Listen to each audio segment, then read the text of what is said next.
Hello, everybody, and welcome back to Trekyards. He is Commander Calkins. He's Captain Foley. And we're here today to talk about episode 6 of Strange New Worlds, called Lift Us Where Suffering Cannot Reach. So we're over halfway, Stuart. They've now learned their lessons from filming 5 episodes earlier, but how they're doing the second half of the season, and I'm more excited. Do you like it, Stuart? What do you think? I did like it, but I have this really strange sensation that I just watched an episode of Stargate. It had a very Stargate vibe to it in multiple ways, and complete with Jaffa and staff weapons. I mean, you could have substituted Pike with O'Neill. It would have Not quite O'Neill, more Daniel. Well, he was too plain to be O'Neill. Yeah, but O'Neill always has the tragic relationship. I guess so does. So does Daniel. Yeah. Okay, well, anyway, it felt like an episode of Stargate, but it was quite enjoyable. I didn't get Star Trek vibes at all from it. It didn't feel TNG, it didn't feel TOS, but it was an interesting story, and I love how it ended on kind of a downer. Well, I don't love that, but you know what I mean. Like it's Thematically, always, it worked. Yeah, it's not always like a perfect ending. It wasn't the best episode in my mind, but it was definitely on par with what we've been seeing, and it's still very, very good. So that's kind of my quick summation. How about you? Liked it. I was the whole time I was waiting for the turn, the amp up. Luckily, the end, it's a little bit short, but there is an amp up, so it does give you that satisfying, well, what are we leading to? So it kind of has a gentle pace for like 35 minutes of... It's a long time to keep a slow pace, but it does kind of get it at the end. My thing was, I like it. I got TOS vibes from it, because it was a very TOS story. However, it does show you that even though it's a TOS style, very much literally we find a planet, there's a twist, bad things. It's almost out of TOS in terms of the story structure, but also shows how not as charismatic Pike is and Mount is to William Shatner. Because if Shatner was in the role, he would have made it just really come alive. Pike was good, but he didn't. He was way more toned down, way more gentle. They didn't push any of the tropes as far, so he was good. But if it was with Shatner as Kirk, it would have been far more engaging because he didn't quite bring the full level. It just shows how he's just not as charismatic. But that's why you have these rare charismatic people like a Harrison Ford, Han Solo, etc. These are the rare people because they are just so good. And Anson was certainly on, I guess, just being held back. It felt like the entire episode, just to be more nuanced, perhaps, but just not that charismatic. But yeah, and I was happy to see the Mbenga stuff. I need there's a good big through line at the end would be nice. But yeah, it was like it's a sort of gentle pace. And then it kind of has a twist it's sort of seeable. The specifics aren't seeable, but the sacrifice is relatively obvious, and then ends on an anticlimactic sort of bittersweet note. So it's good, and it feels very safe, like a very safe TOS episode. Yeah, it's funny. I did not get TOS vibes from it.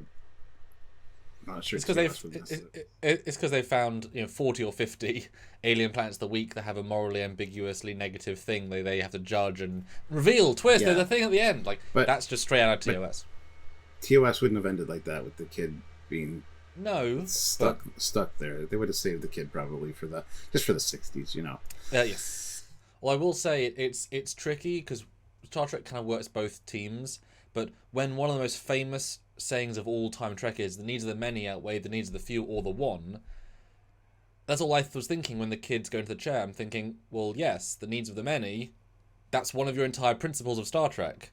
This kid has sacrificed himself for the entire planet. That feels like a justifiable thing. It's not nice, but it's what's worked for, Pike is reacting. I'm glad he didn't actually fully force him out. I can't judge a society we don't know the background if this kid literally is saving 7 billion lives and all destroyed without him. It's like, well, okay then, Vulcan adage. It was, they didn't quite give us both sides. I liked how at least the lady representative, she didn't blink. Her strength was very needed to kind of counterbalance Pike's what are you doing, because she knows she's been this planet her entire life. She knows the idea, she knows the reasons, the rationale, etc. Did you think that at all? Because the end's kind of hitting you over the head. Oh no, I absolutely agree with you. Yeah, because if she had kind of backed down and second guessed herself, it would have lost something, I think. So I'm glad they didn't go that route for sure. Yeah, Star Trek's meant to show both sides. That's one of its big strengths. That being said, too, we got more Lon doing her training of Uhura, which I thought was interesting. There's a few little side stories here, Mbenga and the Lon thing. So almost everybody got something to do, except for Ortega's this episode. Again, she's the given morsels. I mean, still feels more of a character than the Discovery crew secondaries, but she's given, I mean, 6 out of 10. She's given almost nothing each week, with a varying degrees of a little bit. But they keep giving Lan something. It's an interesting balance of who gets what. And Hemmer, again, not even in it. For a third episode in a row, despite his 1 second cameo. So 3 out of the 6, he's not even in. Really forgot about him. Exactly. Because engineering is a functional space. You have an engineering problem, normally, like, Scott would come to the bridge and they would do a thing on the bridge. But when you don't even spend time on the bridge, you can't even justify talking to the bridge. Having him on the bridge. So it's like half an ensemble show, half not. It's interesting. So you mentioned Lan being sort of the main secondary, give or take. How then do you feel about her now? Do you think better, worse in it? Better for sure. She kind of went up, dipped down a little bit for me, like during the course of the season so far, and then the last 2 episodes have really brought her up a lot. I do like her, and to see more of her kind of. She was a little bit snippy with Uhura, but she's training her. I mean, that's what you got to do with training. Breaking the rules, bringing those data discs on board without permission. Quite how I feel about that. But, and weeks to get the results. I also didn't buy that, unfortunately. However, that was a nice use of Uhura as well for translating those and figuring out that the other colony is, in fact, Magellan. And of course, 1000% credit for the small rectangle thin data discs that slot into small thin rectangle slots. Good. I never once considered that the idea of a cadet being on the show allowed for swapping divisions as training. Never occurred to me, which gives her a really nice shiftable position. And it's going really well, considering. You're not meant to be kind on recruits, on ensigns. They haven't even graduated. So Lan was being thoroughly fair. It's just in most of these modern Trek shows, everybody has a sort of snarky, talk-backy personality versus how they would be in any other situation. When you have occasional those characters, or you earn your rank high enough that you can do it. She's a little bit unbelievable in that. She's too strong-willed for an ensign anyway. But that's minor. Like, just the amount of talk-back is a little bit over... Like a little bit. Because they want to make her fun. But cadet would be the furthest from that, Even especially if she's not even sure she wants to be there. But Lan I thought was good. Rule breaking really was well for her. Because it's a rule. They need to save lives, etc. But it didn't feel like it had much weight. That half of the story, even them going aboard the derelict, felt plain and underserving. I don't know why. I don't know if that's just me, but it didn't ever go somewhere. If this was Enterprise, they would have gone into a bigger room with some big glowies and, look at some displays and get some visual oomph and see some logs and really kind of make an oomph. But I love the side corridor, that's great. But just to walk into a sort of plain corridor and not touch a button and then back to the Enterprise, it's like, well, why even bother having that sequence if it didn't do anything visually interesting or characterly interesting or, like just kind of plain. It was so she found that coin, and they also find the neural dampener device. But you could have found that off screen though. You could have found off screen or in the crew quarters or on the bridge. I mean, a blank corridor is dull and it looked and felt dull. Fine, but doesn't really win you. One thing that kind of took me aback a little bit was when they're at the beginning, where she's like Lieutenant Pike, and and number 1 says Captain Pike, or should I call you Lieutenant?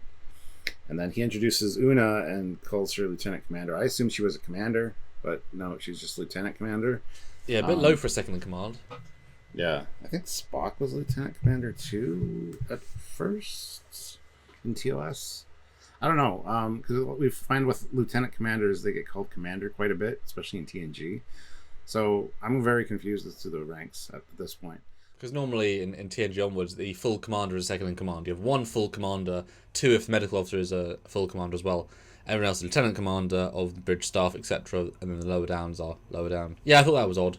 But it was cute, though. I like the genuine vibe. These ads had a reasonable amount of chemistry, although both living to their job roles, so they couldn't really go into it too much until their love-making scene or post-mate love-making scene. Many of the cast get their shirts off in the show. Now, I was wondering, there's a moment in the post-love-making scene where she says, it's such a coincidence we bumped into each other. Like the way they both said line, I was thinking, oh, it's a twist. They needed the Enterprise there to, go attack the colony with their superior weapons or something, because of all the ships, of all the places, of all the worlds, of all the, that happens all the time in TOS. But they made a point of saying, oh, it's so unreasonable and unlikely, but no, it was just another happenstance. Mm. I did like the twist of the father, though, not being the villain, because he definitely comes off as the villain for half of it, but it turns out he was just trying to protect his son, because he knew what was going to happen to him. I did like that, and then the turnaround at the end of wanting to help Mbanga at least come up with not necessarily a cure, but a treatment, was a nice touch. So that was a little bit of a twist that I didn't see coming, because from the beginning I'm like, this guy's kind of sketchy. But they wanted you to think that, so... It's just a little bit messy in how it's portrayed, kind of how they maneuver him throughout the story. Never quite works, and he's not the most personalized as an actor. Didn't really come across... The kid was great. I thought he did a really good job. But the dad wasn't quite up to it as much. But also, I'm left thinking a few odd things. So they're a race that warp capable, because the Federation know them. They have a second planet, which is close but not too close. Again, have to go there and be people there. Their medical advance is so much further than we are, and they're sort of envious of it slightly. But their ships have so little weapon ability, because for the other planet's ship to fight the special ship, they had to have equal or better weapons. So both ships have no weapons. They took shields bound by 0.2%. So it shows them at the start being entirely... Actually, 0.02%, not even... Which is a beautiful little... super well played. But to show them being so massively, pointlessly low end, and then later on to be like, they're so advanced and magical. It's like, well, which are they? I guess maybe medical tech can be amazing, but there's a huge disparity of knowledge there. It's not even just the medical tech. Yeah, like they point out that this is like a rudimentary sick bay or whatever. Yes, exactly, yes. Even though it's state of the art. But the kid knows about, subspace relays and stuff like that. Tech that's super far in advance as well. Exactly. So it is weird. And then you see the planet, and they've got floating cities that are tethered by like little energy lines, and some lots of ships. So I don't know. Yeah, I agree with you there. The weapons are a little bit like Pike's like damage, shield down by 0.02%. Which again, great setup, but the tone changes so drastically by the end. Same with their phasers. It gets through their ship so much so that a low yield burns through the hull, makes it crash. We're not even trying to. I know it's a hero's mistake as well, but they clearly have no workable shields, and they even have tow cables rather than so it's very odd. Nice touch. That was a nice touch. I'm assuming, I'm going to give them credit, that I think what it actually was is that this planet, for whatever reason, needs to have a child to interface with the planet for, I would assume at least sort of 50, 60 years, something like that. So they need to have medical tech to keep the kid alive while he's being stressed by the planet. So that's why they've managed to get medical tech so far advanced into this quantum, for some reason, tachyon. They have time particle-based healing tech, that's what they said, to make sure that he heals, to suffer with the suffering of living down there, keeping the planet in tow, but the body can only do it for so long. That's why only in one area they have extreme tech and subspace. But medical tech. And because they didn't say they all have... They said there's no disease, but if you need a carrier to do disease, you don't necessarily need the same medical tech to keep the one guy alive versus all the disease at bay. So what do you think about that, about being sort of... Because it's to keep one kid alive for 50 years versus anything else? Hyper-focused. That makes sense, I guess. I kind of... They do seem really advanced.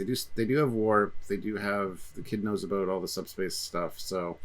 It's hard to say. I was kind of waiting for a twist, like you had said, where, their shields initially don't get much damage, and then in, like, a final battle, all of a sudden just slice right through the shields. I was kind of waiting for that, because it did seem a little out of place. But... Because they also have transporter dampening fields, where they explicitly say there's no way we can get through this. And that's another high-end tech that they have. There's not even communications. It's strange, because that's the thing. It feels odd because the pace sort of doesn't meander or doesn't change, but also the stakes keep alternating where they are, and even the twist of the other ship being the dad's ship, but the ship came from the other planet. But they said that the dad hadn't gone to that planet yet. He was going to go to them now. So why is he working with the other planet now? He doesn't know them that well. Because they were there. They say that the kid was there doing some tutoring and learning on that other colony, and they were on their way back. So that's probably where. What of the Everyone Hates You colony? Yeah. Oh wow. Okay. Well, maybe not that colony. Maybe another colony in their system, but they were on their way back from him getting tutored and getting some education. But it was a plan by the dad to have him kidnapped. But that means he had to talk to the other people. And wouldn't you think he'd bring a ship that was entirely able to disable the ship? But also, wouldn't you think the one saviour of the planet who's needs to save them in one day would also have the best ship in the fleet? And don't you also think they would have done it 6 years ago? Like, if I knew my kid was going to have to do this thing at a certain age or a certain time, I wouldn't, wait till the last minute. So that was a little weird. Also, when they transported the kid and the dad off, and then the kid is all of a sudden in a crate. They kind of explain it with, technobabble, but it still doesn't make much sense. It was weirdly paced, because in theory, the Enterprise would turn their shields on after they had an honest beam. Why would you keep the shields down? So how do they beam back in? Because unless they never did beam... I'm guessing they did beam him straight from the transporter pad into the box, but that felt like the kid didn't know what he was doing because he was sending out distress signals. He didn't know he was going to get kidnapped by his own dad, but the Enterprise couldn't detect where he beamed them to, but they said they beamed them to the ship. But they've got more advanced tech than us, they can swap a beam, but it's weird, it's muddled. You kind of solved it a little bit for me there. I assume that the ship maybe just transported him to the box when they started to lose signal. And the dad was obviously too large to fit. So, and then the kid didn't know where he was necessarily, so he started transmitting a distress call. I kind of get that now. That kind of makes more sense, actually. But it just means that the other alien ship, which is their ship from another planet, is just a decoy to make them think that they kidnapped the boy again, while he's secretly just in a box. But the Enterprise does have sensors. They can detect if somebody else is here that shouldn't be here. Computer, how many lives on board? One more than expected. Oh, why? Where's he? Here. Oh, okay. That ruse's only going to last so long. Now, I preferred the fake zone death strategy, because that I thought was the big plan. I thought that ship might self-destruct. The way it tried to escape felt very intentionally, we're going to sacrifice ourselves to make a ploy. So I thought that was fun. But I thought the kid was in on it. There'd be some level of double mega twist, but it never quite coalesced in its story. So I was waiting for the end moment, but the end moment was just what we thought was going to happen. So the whole thing with the dad just kind of falls flat a bit. I like it, but it like I say, if Kirk was the lead, and the story was a bit more streamlined, with a bit more money spent on a few little tiny bits, I think it would be a better episode. What did you think of my take that it felt Stargate-y? Well, now you've said it. When you watch it again, just check, because I was getting Stargate vibes throughout the whole thing watching it. Just the way the scenes were shot, the way that everything looked. It felt very Stargate to me, even the dialogue. I've been a Stargate fan for sort of 18, 20 years. Oh dear. I get the small parallels for sure, but there's still enough TOS of just the way the planet is structured and that sort of classic computer override. A computer that basically takes care of the planet. It was created by the ancients. They don't know why they did it, but it's just the way it's always been. Yeah, for sure. But also, yes, there's some Stargate-iness there. But that's also just because the Stargate costume design is so good. That was, I think, a slight weakness, shooting so much in those small corridors on the planet. It felt claustrophobic. They needed a couple more big shots. I know it's expensive, but it's such a hard balance. Such a hard balance. I didn't quite get it there. A little bit of Stargate, but it's so convoluted, it doesn't quite coalesce that way. Although when the kid said that I need to go ascend, I'm sure that triggered you even more. No, well, maybe subconsciously. That's what he said. Yeah. Well, right before the reveal of that he's going to die, he says something. Well, he's not going to die. He's just going to live out a life of slavery. I want to make this sacrifice or whatever. And it's right then I clued in as to what the hell was happening. So that was written very well to kind of, give you that little tap at the end. I guess the kid is going to sacrifice himself for the planet about halfway through, not knowing obviously how, but the way it's formatted, it kind of felt a bit, well, okay, that's the twist. But then how the dad plays into it, the aliens play into it, how the other people play into it, how all that was unusual. I'm kind of surprised they let Pike in the room at all, because obviously he was going to be against it. Like, you're just asking for trouble there. I think it was a play up from her to make him understand the importance of it, but it backfired. But yeah, I totally agree with that. That, you know, allowing him in was not a great idea. So I mean, if you've got guards, that's fine, but because they just punch him in the face with a big stick. At least remove the corpse of the previous kid before the new kid comes in. I don't think his brain is still workable in that state. Like, slight courtesy there, guys. Please do the spring cleaning first. Yeah, we always, you know, clean first.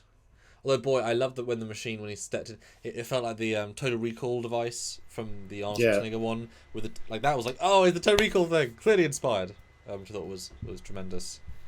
And I don't know if they were missing a shot. They had that cave was great. I love the sci-fi cave, but the lights were sort of on at the start of the scene, and then he connects, and then they're just brighter. There need to be one scene where the whole planet is like darkening, and then like this big mecha of lights appear as, like, his brain activates the entire network, and it's beautiful. And Pike to say, "Wow, your planet was dying 5 seconds ago, and this kid is literally revitalizing the entire scope of this planet." And then you go up to the surface and you see people in their homes with no heating, and now the heating turns on. You know, like, they needed that sort of stuff to show he's literally saving the planet. So by knocking him out, you remove that entirely and just go straight back to these small rooms. So, like, again, they needed both sides. There's a reason for this, you know. Yeah, but I did like it, but it felt like quite a safe TOS story, without Pike being on form fully, and not quite enough ensemble of them having, like, ace stuff. I did like the discussion of 10 years I get injured, and she's like, well, you could come here, you know, to help you which out. Was nice. Like, as an alternative, because he doesn't know what's going to happen, because he says Federation technology, like, wouldn't be able to help him. Which again implies their medical tech is so far beyond. Although, since he didn't explain how he gets injured, it's a bit far for her to say, oh, whatever it is, we'll fix it. I do hope they come back, though, because they have a warp. They've got other technology. This feels like a race that actually has been developed enough to... So she was pretty good as a lead. I liked her. She was good. She balanced the many sides of her personality well without ever going too lovey or too attacky or too dark. She was a good balance, actually. There's a few times where you need that moderation, whereas Pike kept it too much to the middle. He needed a bit more.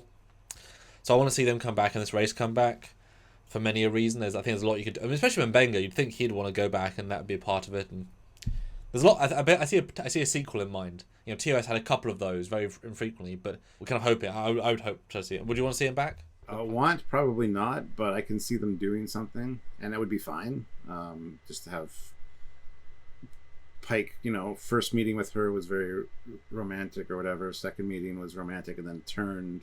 So then, yeah, seeing her again would just be a good dynamic. It would create some good drama. So, yeah, that would be interesting, but it's not really something I want them to do. So, yeah. And on that note, guys, we both liked the episode just fine. So let us know your thoughts down in the comments about anything we discussed. We want to hear your opinions. And please like the video, subscribe to the channel. And speaking of opinions, if you want to join us for lives, we discuss this stuff live with you guys. And you guys can put in your 2 cents and help us out, not only with the discussion, but also with the channel. And go back and watch that yesterday, because I have filming this weekend, so that was our full review, but this is our concise review and first reaction, because that other review we've thought about, we've mulled it over, we've done our reactions. If you want to support what we do here on this channel, which you do need, it's very essential, you can actually super thank us, which is a super chat, but on a video like this. Down below, any amount, we appreciate it. Really helps a lot. Or super chat in the lives, really makes a big difference. Or Patreon, or join the channel with which are monthly, and any one way helps. But if you want to be amazing, do a few of them. Hey, helps all the more, and we thank you in advance. That's right. So until next time, guys, I'm Captain Foley. I'm Connor Coggins. Bye, guys. See ya.